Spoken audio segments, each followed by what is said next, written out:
Hello friends! Okay, this is going to be a tutorial about how to make a Google quiz in Google Forms. So, I am under my Crafty Teacher account. I'll switch over just so it's all similar. Okay. So this is what you see when you log into your account. I'm going to click on blank. It does not need to be blank quiz because we can fix that later. Alright, the first thing I would encourage you to do is to title your form or your quiz. So I'm going to title it Graphing number 1. And then up here, if you want to have the same thing, you can just click it and it'll do that automatically for your title, or you can type in a new title, whatever you'd like to do. Then before you start anything else, you're going to go to Settings. You're going to come to Quizzes and push that to Make a Quiz. I also like to go to General and push Collect Email Addresses, because then if they forget to write their name, I can automatically know whose is whose. Okay. You can look at the rest of that, but I don't think you need to do anything else. All right. Oh, limit to one response. Respondents. Okay, you can click that one too. That's fine. Push Save. And then this changes up here. It says this form is automatically collecting email addresses for Plymouth Shelly users. So as long as they are logged into their account on their computer, then it will automatically do it for them. Which they should be, because that's the only way they can get their Google Classroom. Okay. Now, the next thing you need to do is come up with your questions. So, they give you a question automatically, so I can do a question like, how many is 3 plus 4, which is totally not a graphing question, but that's okay. Then you can have multiple choices over here. So I have multiple choice, checkbox, drop down. That's just if they have one answer that is right. They can do short answer or paragraph if you want them to actually type in the number. Like say I want them to type the number 7, I would pick short answer, so it would look like that. And then I'll show you those a little bit later, but we're just going to leave it short answer for now. Then you're going to make sure this required button is on so they cannot skip that question. And then you're going to also put the answer key, and you're going to type in the correct answer, which is 7. And then make sure it says mark all other answers incorrect, and then also make it however many points you would like. Done. Okay, so that question is set. Let's do a different kind of question. Now, if I wanted to do the same thing for multiple choice, how many is 3 plus 4? I could have the same multiple choice question. So I could do a whole bunch of different options here.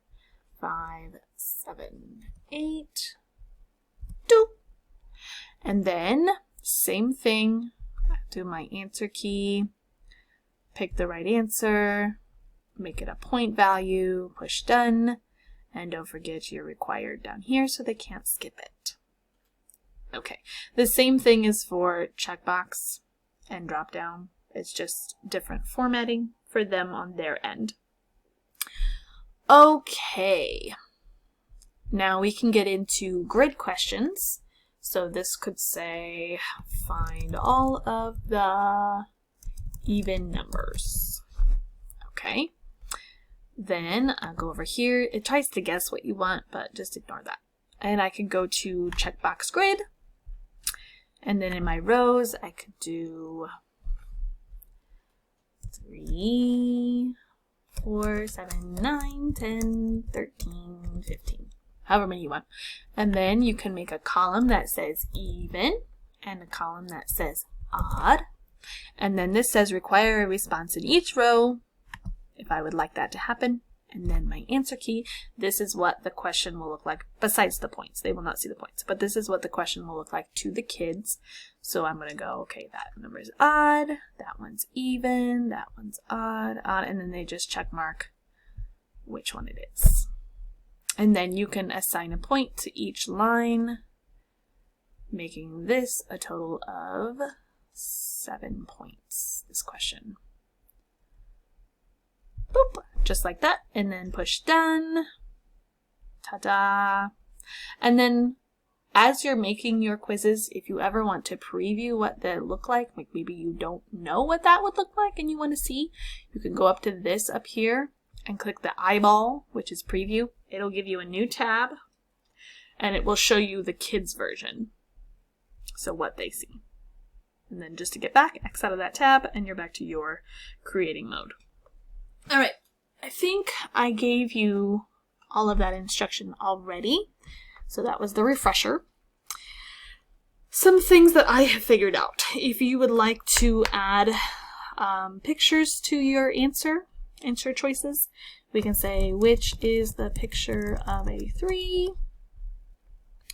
And as I hover over this multiple choice option, I can come to this image. And either you can upload your own, or you can go to Google image search, and I can go 3 and pick a 3. And then that does that for that number. Now this, you have to put some sort of something there, otherwise it will say option 1. I just tend to do 1 and then 2 and then 3 and then 4. Or you might want to do like A, B, C, D, so they don't get confused and pick the number, you know, whatever. You can figure that out. And then you can make another one for this option. You can do the number 8 for that. 80s fashion. Oh shoot. 8. You can do the number 8 for that. Like that, and then you can continue on. Also remember, you need to do your required and your answer key. I always like to do that before I move on, so I don't forget. Make your points and push done.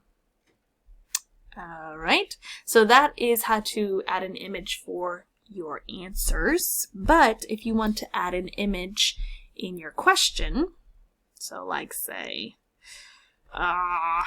what is this answer? And you wanted an example, I could push this one right next to the question.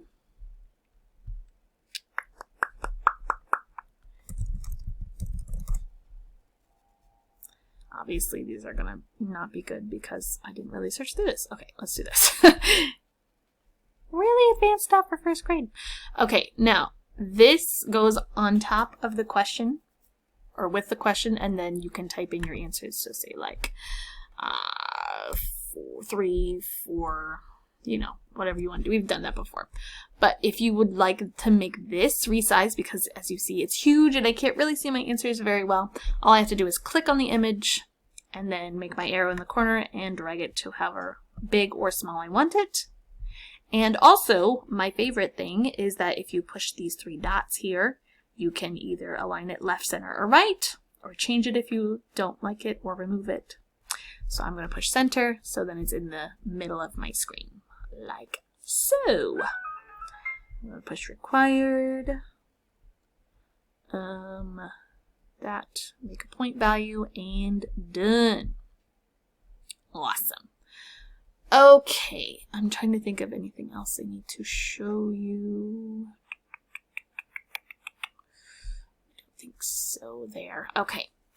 You can also just add an image without a question. If it, that went really quick. Let me redo that. So here's the sidebar to add your questions over here. So I can push add image. And this is not attached to any question. It's just going to be in the middle of your quiz. So again, I can make this as big as small as I want to. Let's make it that big and click off of it to center align it or right align it so I can put it on the right side like that. You can also add a text if you want to do like instructions and you don't want it to have any point value to it. So I could say read on your own 2 times or something like that. And again, if you want to see what that looks like, you can go up to the eyeball for the preview. All right, the only other, oh no, there's a couple more things. Bear with me here.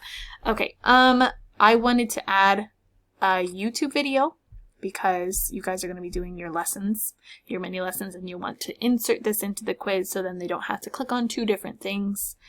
So you're going to go down to add video, and you could do a video search, or you can just copy your URL and paste it if you go into URL.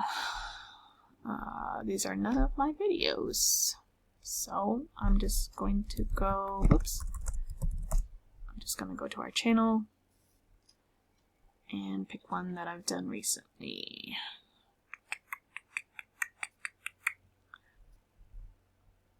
Library. Oh, this is my other channel. Hold on.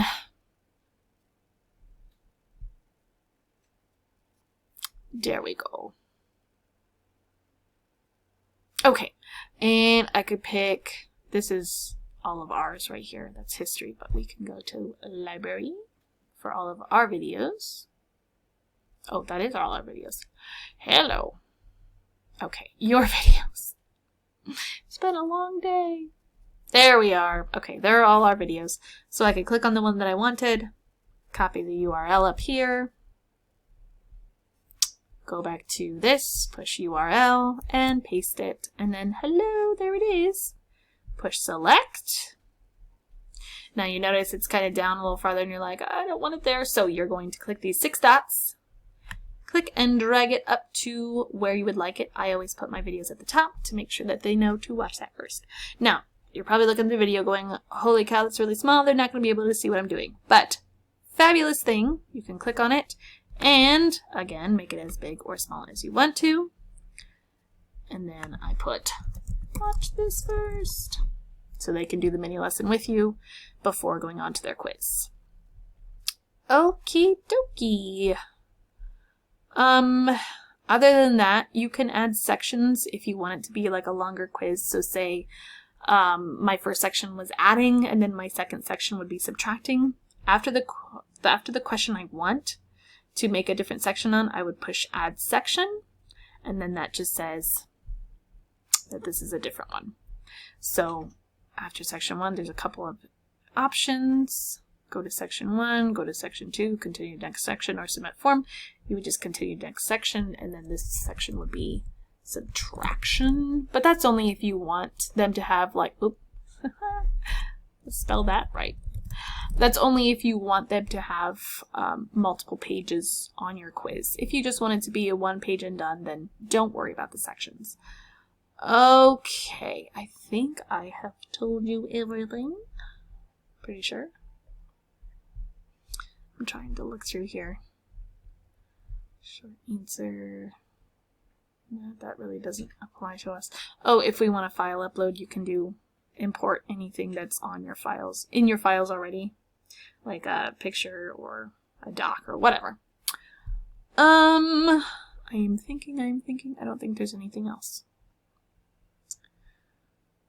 I think you guys know this already, but here are the responses. So once a kid does turn this in, you can go to responses, and this will change to 1 response and give you a play-by-play, both overview and per child, but I can't show you that right now. And then this is the total points if you just want to change that on Google Classroom too.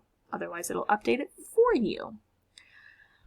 Okay, I'm going to put that back into, oh wow, that's cool.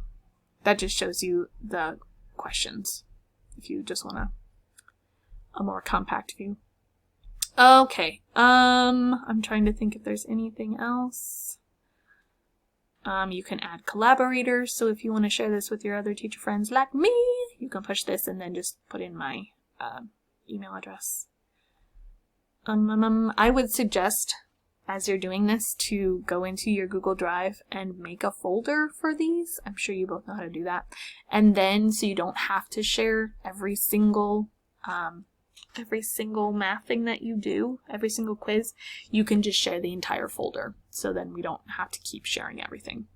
And then, plus that helps you guys keep the math stuff in the same bin, if you will, and you can see what the other person has done. Also, if you want to get fancy, you can go into Customize Theme, You can choose an image. They have stuff for you already.